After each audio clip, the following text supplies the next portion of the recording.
บ้านถึงพายุฝนเมื่อคืนครับหลังคาเปิดครับสร้างกำลังมาซ่อมแซมนี่พ่ออยู่ได้ก่อนครับมุนเบิดครับทั้งปวกทั้งฝนทั้งคนโอ้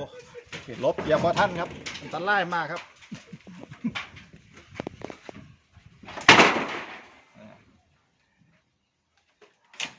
พายุฝน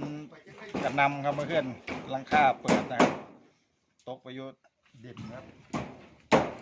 อยู่ว่าได้ครับนี่ครับแน่ว่ามันเถือกอาวุธเขมรนะครับนี่คือพายุฝนเมื่อคืนครับนายสร้างกำลังซอยกันหมางครับหมางรับมุ่งหายไหมครับก็อยู่ได้ไปสักวันนะครับฝนกับสีไม้แล้วครับมืดมาแล้วฝุ่น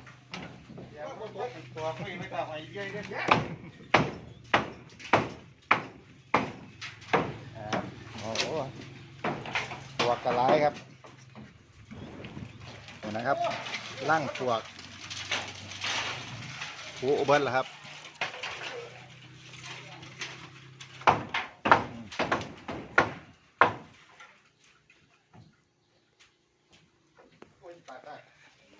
โอเคนะครับห้องเราไว้ซ้ำนี้แล้วครับผมสวัสดีครับทุกคนเดี๋ยวทำการลื่นเดี๋ยวมุ่งซอยกันนะครับฝนสีมาแล้วครับ